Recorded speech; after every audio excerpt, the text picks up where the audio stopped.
Bonjour à tous.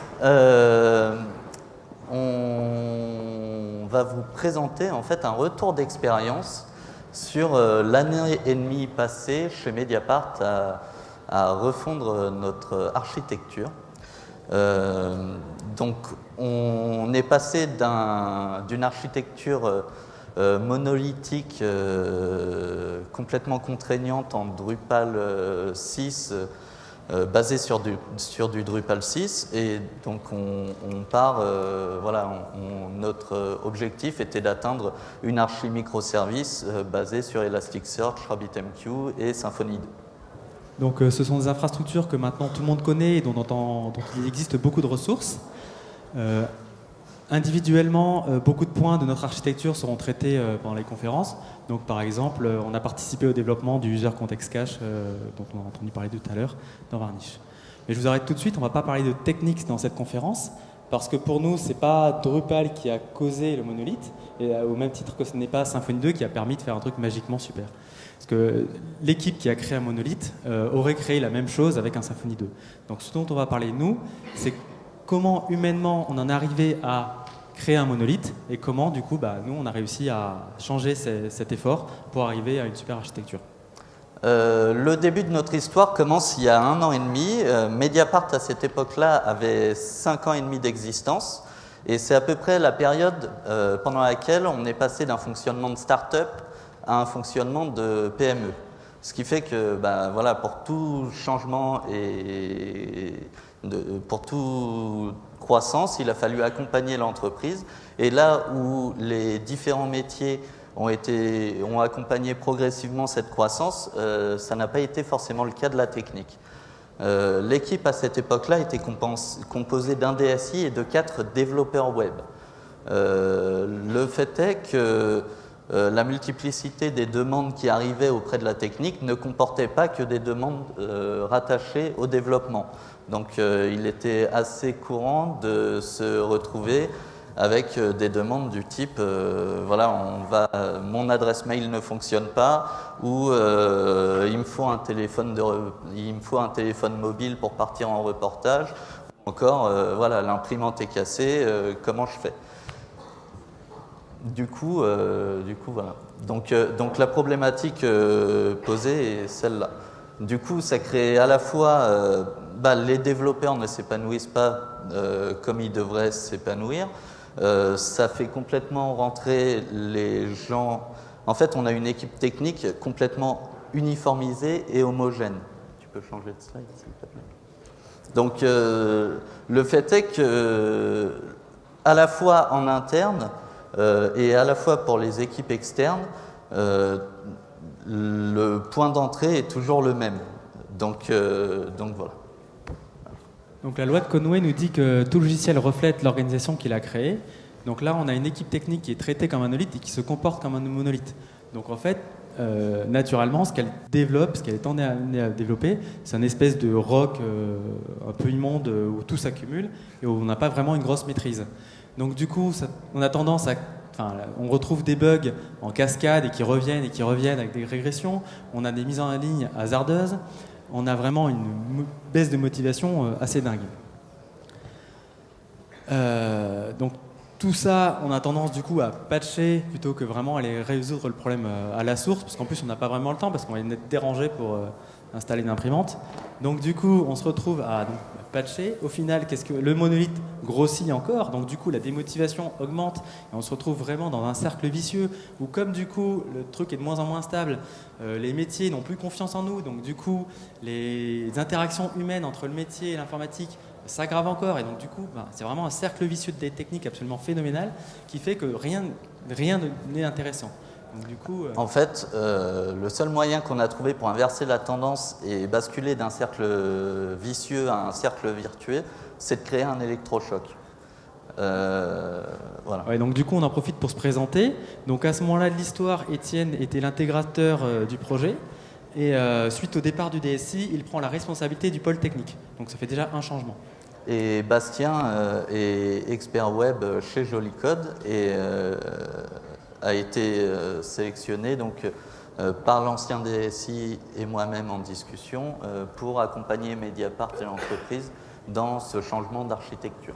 Donc la première chose qu'on a mis en place pour vraiment sortir de cette espèce de cercle vicieux en cercle vertueux, donc on a essayé de monter un projet.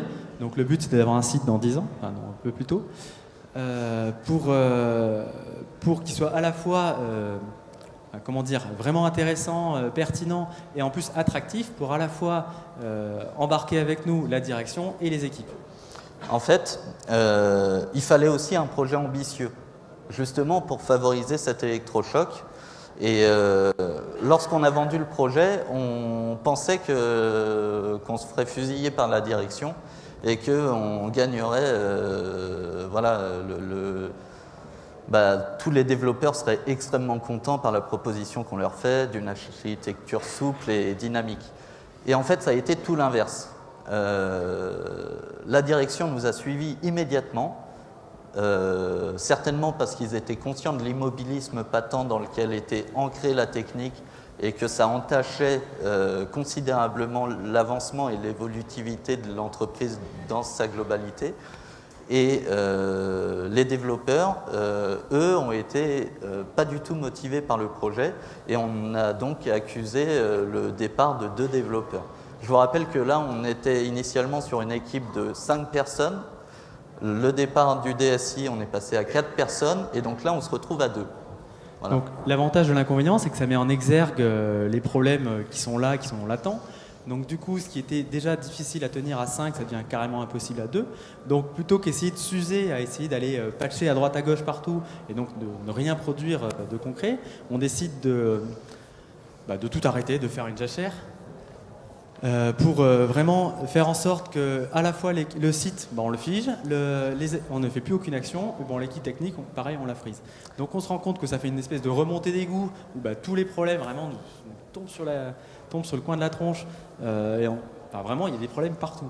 Bon, l'avantage c'est que du coup on se rend compte que vraiment ce qui nous pollue dans ce projet ce n'est pas vraiment le développement web, en fait les compétences sont là, le problème c'est que les interactions humaines entre les métiers et nous ne vont pas. Donc en fait on essaye de mettre une cassure nette dans l'activité de la technique. Le gros avantage c'est que ça nous permet aussi de regrouper par groupe de tâches les différents points de dérangement sur lesquels on peut être dérangé au quotidien. Donc du coup, pour faire avancer notre développement web, notre refactorisation web, la première action, c'est pas de recruter un développeur, c'est au contraire, on va recruter quelqu'un qui va nous enlever tous les problèmes, tout le bruit.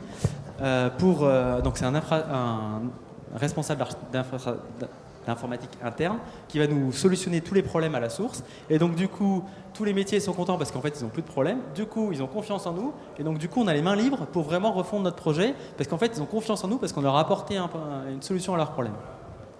Donc au passage, l'avantage c'est que nous, on prend le bug tracker, il y a 2000 tickets, ils traînent là depuis on ne sait pas combien de temps, on les jette tous, on s'en fout, on est en jachère, on va apprendre à vivre avec l'existant, se dire on a toujours des régressions qui créent de nouveaux bugs, on fixe rien et on a toujours ça.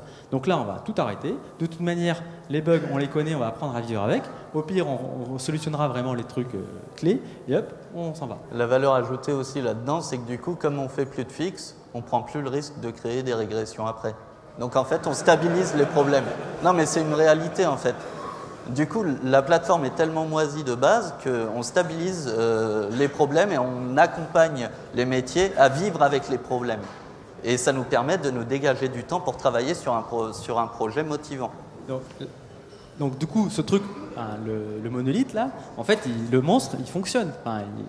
Il y a des bugs, etc., mais il fonctionne. Donc on décide d'encapsuler tout ça dans une API. Donc du coup, on garde le site actuel pour le back-office, toutes les interactions, donc tous les trucs métiers dont on n'a absolument rien à faire et qui n'apportent aucune valeur ajoutée pour les utilisateurs finaux. Donc du coup, tout ça, on le garde et on se dit, nous, notre métier, c'est de faire un site web qui soit utilisable pour les visiteurs, pour les journalistes. Donc du coup, on va se dire, on garde tout l'existant, on a une API avec RabbitMQ, Elasticsearch, des contenus normalisés, du ELK, etc. Et du coup, on peut créer un projet qui est un nouveau front avec des technologies hyper innovantes où on n'a pas besoin d'avoir un mouton à 5 pattes qui sait à la fois faire du Drupal, du Symfony, de la gestion d'imprimante, de l'intégration. On peut recruter des développeurs Symfony. Et ça, il en existe plein, on en a une salle pleine. Donc, et c'est grâce à ça qu'on a réussi à accompagner l'entreprise dans sa croissance, en fait. On est passé du recrutement de profils plutôt ambidextres et polyvalents à de l'expertise, parce qu'on avait des besoins différents en termes de croissance. Si tu peux changer de slide, parce que là, on court en temps. Alors, tout cela ne s'est pas fait sans erreur. Car effectivement, on est humain, on fait plein d'erreurs tout le temps, et c'est ce qui nous permet d'avancer. Et le fait est que, par exemple, on a vendu tout le projet sur la transparence, la communication, travailler sur les workflows, les process, fluidifier tout ça. Et en fait, on était tellement pris dans notre sujet que malheureusement, des fois, on a manqué de communication. Donc, en termes de transparence, faites attention voilà, à la communication. Et puis en plus, on a voulu faire le syndrome du super-héros. Oh, bon. Bah, passe à la suite, hein. On fait la dernière. Et puis... Donc, pour conclure, on va revenir sur l'intro. Donc, ce n'est pas Drupal qui a causé le monolithe, c'est la communication au sein de l'équipe et entre les différents métiers qui a causé la création d'un monolithe. Donc il a fallu inverser ça avant d'initier vraiment la refonte d'un code. Et c'est pas parce que vous êtes sur un projet Symfony 2 que les problèmes dont on vient de parler ne peuvent pas vous arriver. Donc si on doit tirer une conclusion de cette courte présentation, c'est prenez le temps de prendre du recul, essayez de ne pas vous laisser entraîner dans l'irrémédiable quotidien qui nous habite tous en entreprise, et essayer de prendre ce temps de recul, de prendre ce temps de réflexion, de se dire quelles sont les problématiques de l'entreprise, quelles sont les problématiques des métiers et comment je vais pointer du doigt les différents points pour pouvoir modifier la donne et essayer d'y contribuer. Donc voilà, faites attention à l'immobilisme, voilà. Ouais, donc on ne peut pas faire de projet sans technique, on ne peut pas faire de technique sans humain, donc investissez vraiment sur l'humain pour avoir un projet pérenne. Merci.